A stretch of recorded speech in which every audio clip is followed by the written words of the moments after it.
Praise the Lord. கர்த்தருடைய பரிசுத்த நாமத்திற்கு மகிமை உண்டாவதாக.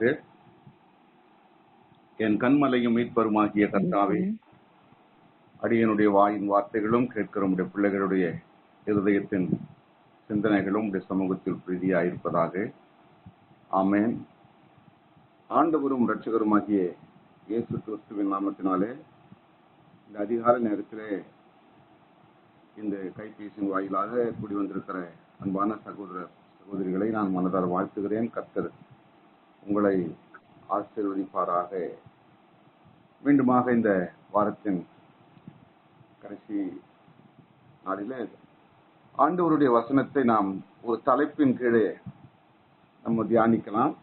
இன்றைக்கு ஆவியானவர் என்னோடு கூட இடைப்பட்ட தலைப்பு தேற்றுகிற இயேசு. அவர் தேற்றரவாளராய் இருக்கிறார். தேற்றுகிறது என்பது சொல்லப்படுகிற பொழுது மனிதனுடைய வாழ்விலே ஏற்படுகிற பலவிதமான கஷ்டங்கள், மன உளைச்சல்கள், பல காரியங்கள் நம்முடைய வாழ்விலே அனுதின வாழ்விலே நமக்கு இடைப்பட்டு கொண்டிருக்கிறதான கஷ்டமான சூழ்நிலை, கண்ணீர், வேதனை, துக்கம், இப்படிப்பட்ட நிலையில சில நேரங்களில் தனிமைப்படுத்தப்படுகிற பொழுது யார் என்னை தேற்றுவார்கள், எனக்கு யார் ஆறுதல் சொல்லுவார்கள், எனக்கு இந்த நேரத்தில் ஏதாவது ஒரு காரியத்தை எனக்கு அனுகூலமாய் சொன்னா எனக்கு சற்று என் இருதயம் இளைப்பாருமே அப்படின்னு சொல்லி அநேக நேரங்களிலே நம்ம ஒவ்வொருடைய வாழ்விலே அதை நினைத்ததுண்டு, அனுபவித்ததுண்டு. ஒருவேளை அந்த மாதிரி ஒரு சூழ்நிலை எனக்கு வரவே இல்லைங்க அப்படின்னு யாராவது நீங்க சொல்லலாம் கூட. ஆனா அதிகபட்ச மனிதனுடைய வாழ்வில் அது ஏற்படுவது இயல்பான ஒன்று. அப்படிப்பட்ட ஒரு சூழலிலே உலகத்தின் மனுஷர்கள் நம்மை தேற்றுவதை காட்டிலும் இந்த உலகத்தை உண்டாக்கின கடவுள் தேற்றுகிற பொழுது அது மிகுந்த ஆசீர்வாதமா இருக்கும். இப்ப வேதாகமத்துல பழைய ஏற்பாட்டின் காலத்துல அதிகபட்சமாக உபத்திரவங்களை அனுபவித்தவர் சரீர பிரகாரமாகவும் அல்லது ஆவிக்குரிய பிரகாரமாகவும் தன்னுடைய வாழ்க்கையில இழந்து போன அநேக காரியங்கள், கஷ்டங்கள் யாரை நம்ம அடிக்கடி நினைவுனா யோபு தான். வேதாகமத்துல மைய பகுதியில் இருக்கிறதால இந்த யோபுவின் புஸ்தகத்துல வாசிக்கிற பொழுது அந்த 42 அதிகாரத்தையும் வாசிக்கிற பொழுது அதுல அவர் பட்ட பாடுகளை நம்ம நினைச்சுங்க. யோபுக்கு வந்தது காட்டுல எனக்கு ரொம்ப கஷ்டங்கன்னு சொல்லுவாங்க, சிலர் சொல்லுவாங்க, நிறைய பேர் சொல்ல மாட்டாங்க. அப்படி ஒரு சிலர் அப்படி, அதாவது தங்களுடைய வாழ்க்கையில ஏற்பட்ட அந்த கஷ்டமான காரியத்தை அவர்களால மேற்கொள்ள முடியாத போது யோபுவை பற்றி அடிக்கடி நினைச்சுக்குவோம். அவரை பத்தி சொல்லி பிரசங்கிமார்களும் சரி, விசுவாச மக்களும் சரி சொல்லுவாங்க. ஏன் அவர் யோபு பத்தி சொல்றாங்கன்னா, யோபு தன்னுடைய வாழ்வில தேவனுக்கு உத்தமனாய் இருந்தார். அவர் கடவுளே அவரை குறித்து ஒரு சர்டிபிகேட் கொடுக்கிறார், சான்றிதழ் கொடுக்கிறார். அப்படிப்பட்ட ஒரு உத்தமமான சன்மார்க்கமான மனிதர் அவரு.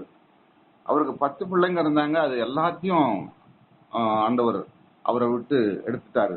வீடு, வாசல், அவருடைய சொத்து எல்லாம் எடுத்துட்டாரு. அந்த மாதிரி ஒரு மனுஷனுக்கும் இது வரைக்கும் வந்ததா நான் கேள்விப்படல.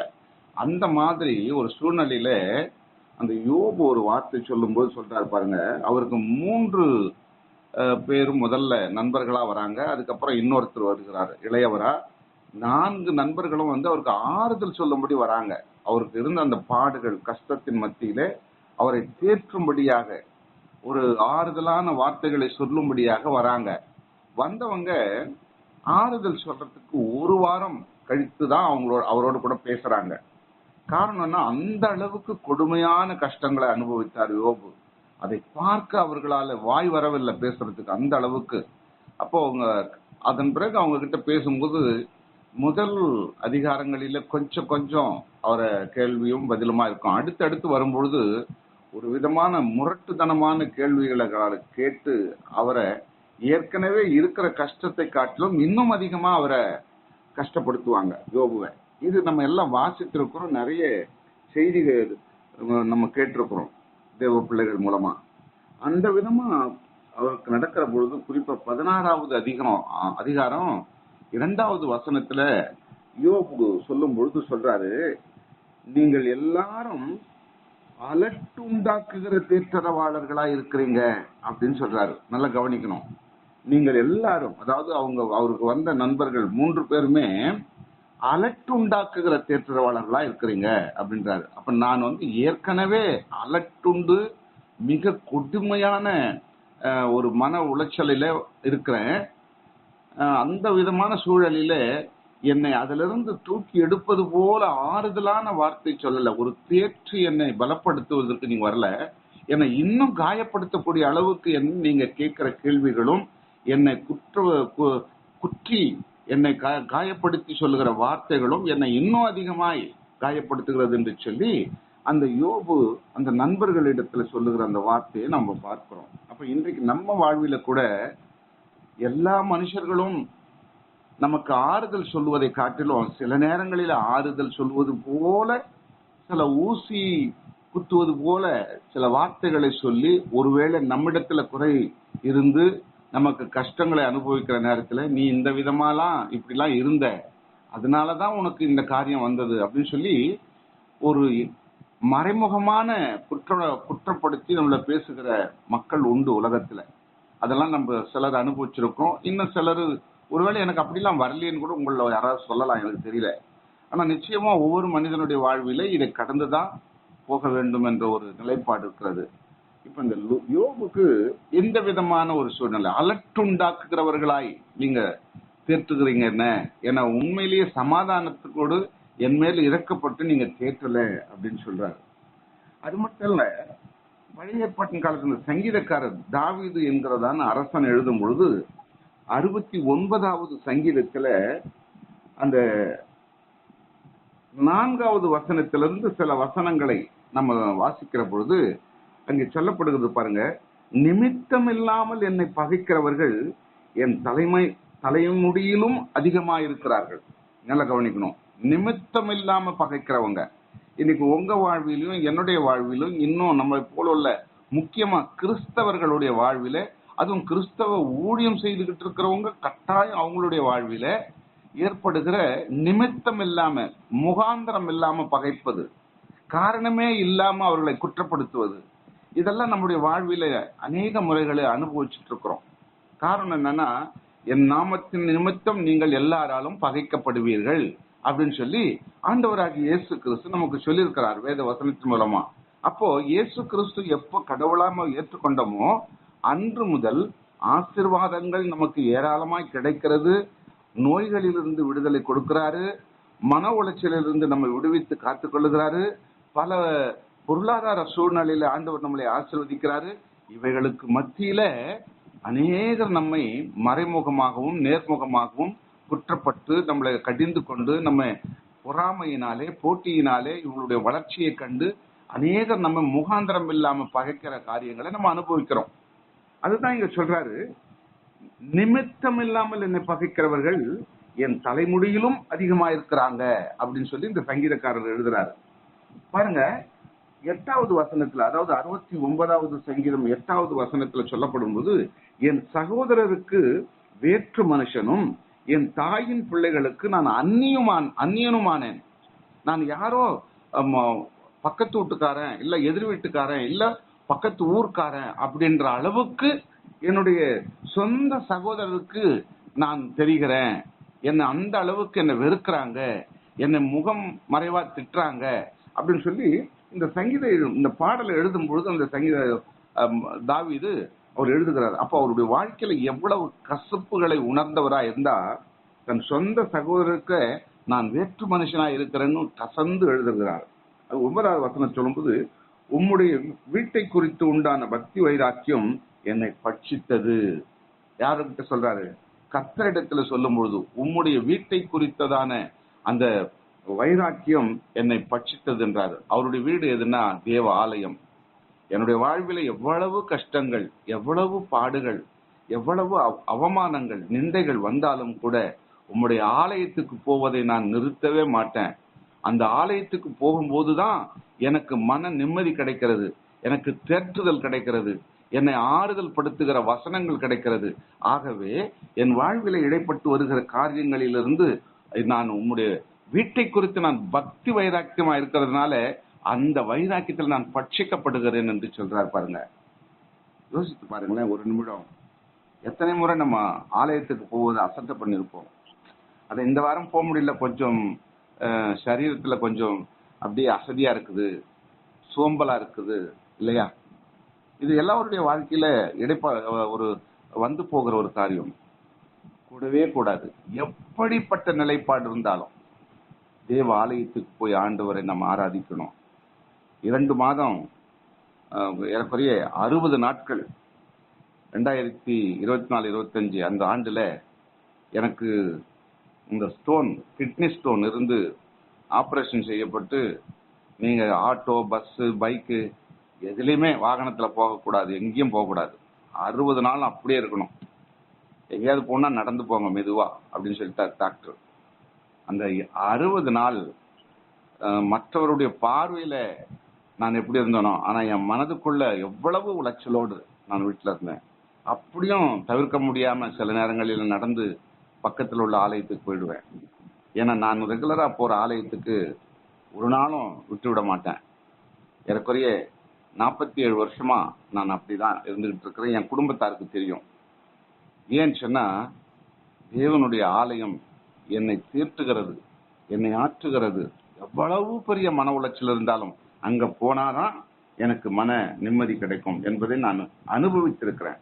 அதே 12வது வசனத்துல சொல்லும்போது சொல்றாரு, மதுபானம் பண்ணுகிறவர்களின் பாடலானேன் அப்படின்னு சங்கீதக்காரர் சொல்றாரு.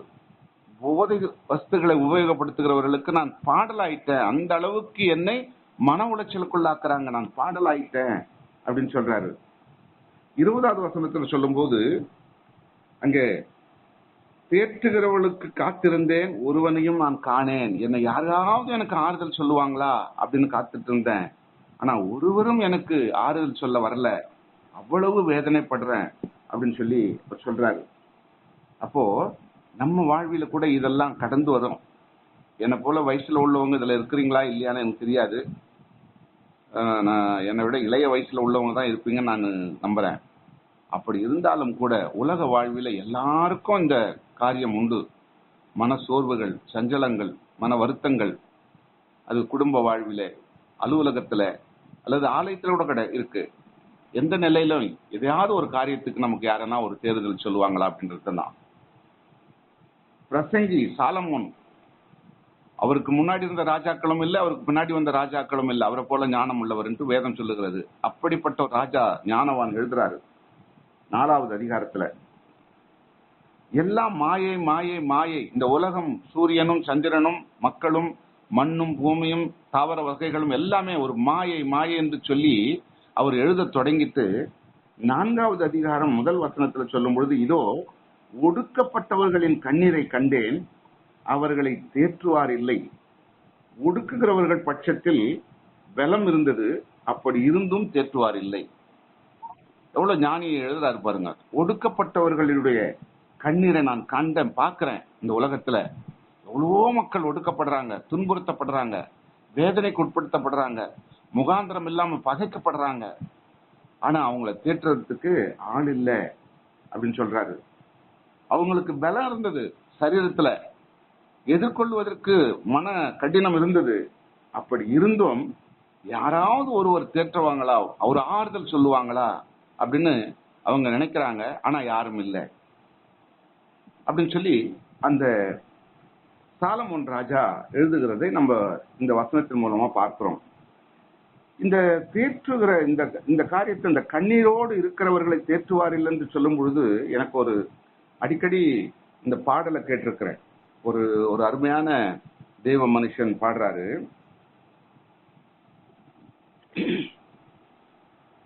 என் பாதை எல்லாம் அந்தகாரம் சூழ்ந்தாலும் வாழ்க்கை முடிந்தது மறுவாழ்வு இல்லை என்றாலும், என் பாதை எல்லாம் அந்தகாரம் சூழ்ந்தாலும் வாழ்க்கை முடிந்தது மறுவாழ்வு இல்லை என்றாலும், என்னை தேற்றுவதற்கு யாரும் இல்லை என்றாலும் நம்புவேன் என் இயேசு ஒருவரை. என்னை தேற்றுவதற்கு யாரும் இல்லை என்றாலும் நம்புவேன் என் இயேசு ஒருவரை, நம்புவேன் என் இயேசு ஒருவரை, நம்புவேன் என் இயேசு ஒருவரை,